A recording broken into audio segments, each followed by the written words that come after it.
คือ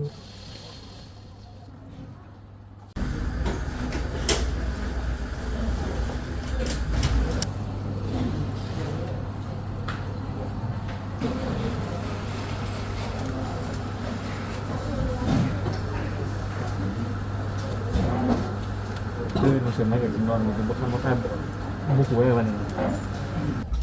นอนก็ได้สิเกิดอะไรที่ห้องไม่เป็นนอนก็ได้เอาไม่ได้เท่าไหร่มันเอาซุปเลยเด็ดเราไปตอนสอบเราก็ได้มาตอนขับไปกับแฟนบ้านไหมเราถามว่าไงบอกอีกทีในตรงไหนเอาหลอกเรามากเลยเราไม่เดี๋ยวเราไปเราทำสองไว้ดิทำรถไม่เยอะ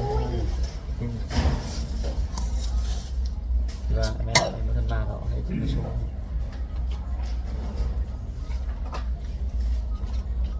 กินได้บุรีกินอันนู้นไปชนตรงกันแค่กินมันได้ต้องไปของนำได้ไม่ของนำซ้ำเลยเราเนี่ยใส่ตัดเทปไม่ใส่ตัดต้องไอ้เรื่องนี้คำสุภาพคล่องเร็วในทางกายอันที่เราต้องท้ายออกกันนะคล่องเสียนะมันจะคอตัวกันเป็นก่อนแล้วกันบนท้ายโดนเห็นมันแข็งแล้วก็ท้ายละท้ายยังทันต่าง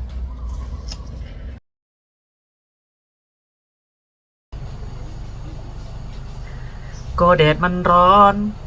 คนไม่ใช่หุ่นยนต์ที่ต้องทนตากแดดทั้งวัน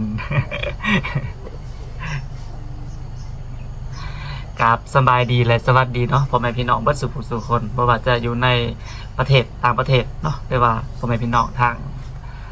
ฝั่งประเทศไทยเนาะการยินดีต้อนรับทุกคนทุกท่านเข้าสู่ซองคูคิวอีกเช่นเก่าเช่นเดิมเนาะคลิปนี้ EP นี้น่าจะเป็น EP ที่10กว่าแล้วแหละเพราะว่าคูคิวเฮ็ดคลิปลงทุกมื้อละคลิปกะพอดีก็เอาอีพอมาโรงหมอหรือว่ามาโรงพยาบาลได้10กว่ามื้อแล้วได้พี่น้องไอ้ไม้จันกับเอื้อยคูคิวเอาอีพอมาตั้งแต่วันที่19เดือน1 19 มกรามื้อนี้ก็วันที่1ละวันที่1กุมภาละพี่น้องจักมื้อเบิ่งมี11มื้อ12มื้อ13มื้อมื้อนี้ล่ะพี่น้อง13คือ14มื้อมื้อนี้แล้วเนาะก็ถือว่ายาวนานแล้วก็ดนเติบเนาะสำหรับมื้อนี้คลิปนี้ EP นี้กูคิวมีข่าวดีจะมาบอกพ่อแม่พี่น้องเนาะเป็นสิ่งที่กูคิวรอคอยมาหลายมื้อแล้วแหละหลาย EP แล้วแหละมื้อนี้เป็นมื้อที่หมอเพิ่นเอาอันซ้ายออกจากขางอีพอรู้สึกดีใจรู้สึกลงใจแทนอีพอเลยเนาะตะกี้คือมื้อวานนี้กูคิวได้บอกพ่อแม่พี่น้องไปว่าหมอเพิ่นมาเอ็กซเรย์เบิ่งแล้วก็เป็นจังได๋มื้อนี้เพิ่นสิเอาออกนะแสดงว่าผลเอ็กซเรย์มื้อวานนี้ดีเนาะคือทางในปอดอีพอหันบ่มีลมหัวแล้วเนาะหลายคนอาจจะบ่ฮู้ว่าอีพอเป็นหยังเนาะบางคนก็บางท่านก็ถามครูคิวว่าพอครูคิวเป็นหยังนะอีพอมารักษาอยู่โรงพยาบาลทางประเทศไทยรอบนี้มันปอดเพิ่นหันหัวเนาะหรือว่าหมอเพิ่นบอกว่าปอดฉีกปอดจิกบ้านเฮานะพี่น้องเนาะปอดแตกแตกน้อยนึงสุดดอกพี่น้องเฮ็ดให้ลมที่เฮาหายใจเอาออกซิเจนเข้าไปนั่นนะพี่น้องเอาออกซิเจนเข้าไปหั่นเฮ็ดให้มันออกหัวออกจากปอดแล้วก็มันจะเฮ็ดให้ร่างกายบวมหย่อนภาวะลมหัวหั่นนะหมอเพิ่นก็เลยเจาะขางระบายลมออกแล้วก็ให้ยานะแต่ว่าคันท้ามาบ่ถึงมือหมอแบบมาสาก็อันตรายเติบหมอเพิ่นว่าอันตรายถึงชีวิตเพราะว่าลมหัวตัวนี้นะมันเฮ็ดให้หายใจบ่อิ่มเนาะเพราะว่าหายใจเอาลมเข้าไปปอดมันจะพองออกมาพี่น้องแล้วเวลาปอดท่านบีบลมออกปอดมันจะแวบจังซี่นะแต่ว่าปอดอีพอเฮ็ดเวียกจังซี่บ่ได้ลมมันหัวเฮ็ดให้หายใจบ่อิ่ม1 2ก็คือลมหัวภายในร่างกายเฮ็ดให้อันนี้แถวนี้เห็นบวมเบิดแล้วก็อาจจะส่งผลเฮ็ดให้เส้นหลอดลมตีบหายใจติดขัดในระยะต่อมาดีแต่เอามาทันหมอเพิ่นบอกจังซี่เนาะก่อนอื่นกูคิวก็ต้องกราบขอบอกขอบใจขอบบุญขอบคุณเนาะท่านหมอหลายๆที่เพิ่นช่วยชีวิตยื้อชีวิตเนาะช่วยชีวิตของอีพอไว้ก็ว่าแม่นพี่น้องคันบ่มีหมอบ่ทันหรือว่าพวกเฮามาบ่ทวงบ่ทันก็พวกเฮาก็อาจจะเสียใจตลอดชีวิตนะแต่สำหรับมื้อนี้เป็นมื้อที่ดีที่สุดแล้วหมอเพิ่นถอดออกเรียบร้อยแล้วสังเกตเบิ่งอีพอมีความสุขบัดนี้นะรู้สึกเบาตัวเบาคิงเนาะมื้อนี้เพิ่นก็ลงจากเตียงไปห้องน้ำเอง ไปล้างหน้าทูแขวแปรงฟันเอง แล้วก็แต่ว่าอาบแผลยังไม่ให้อาบเพราะว่ายังมีแผลเป็นอยู่ข้างๆนี่ครูคิวก็มีแต่เอาผ้าจุ่มน้ำเช็ดให้เพิ่นเนาะวันนี้ก็น้องชายก็มาแล้วเนาะน้องชายที่ไปซื้อเครื่องอยู่ประเทศลาวเมื่อวานนี้ที่น้องชายครูคิวข้ามไปนะมื้อนี้มาฮอดเรียบร้อยแล้วเนาะก็พอดีได้ข่าวดีแต่ว่ายังบ่ทันหูเธอว่าอีพอจะอยู่ที่โรงพยาบาลอีก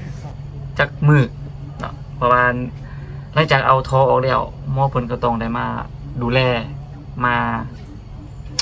บำบัดแผลหั่นนะมีทางกินยาเข้าไปปัวทางในแล้วก็ทางนอกเพิ่นก็จะมาล้างบาดล้างแผลเพื่อให้แผลสมานแต่ว่าแผลน้อยๆสิดอกพี่น้องน้อยๆพอแต่เอาทอเข้าไปซื่อๆก็น่าจะอีกบ่ดนเนาะถือว่าเป็นนิมิตหมายอันดีที่สุดสำหรับครูคิวและครอบครัวแล้วก็พ่อแม่พี่น้องที่เพิ่นให้กำลังใจเนาะที่ว่าอีพอนี่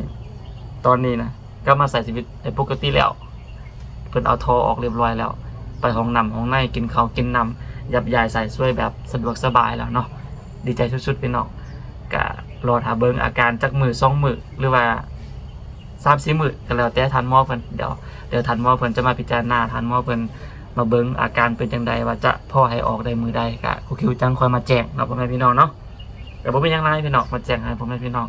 ฮู้เพียงแต่ซ้ำนี้ก่อนเนาะดีใจหลายมื้อนี้นี่ นอนรับดีแล้วมื้อนี้ที่ผ่านมานอนก็บ่หลับพี่น้องเอ้ยเป็นห่วงอีพอเด้อดีใจสุดๆเลยพี่น้องโอเคพี่น้องสำหรับคลิปนี้ซ้ำนี้ก่อนเดี๋ยวครูคิวกับน้องทรายสิออกไปซื้ออาหารมากินก่อนเนาะ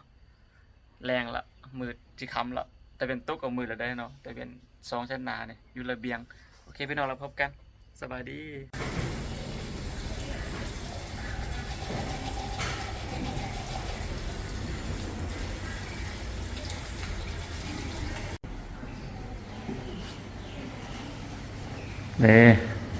อยากได้เราได้ปะนี่เนี่ย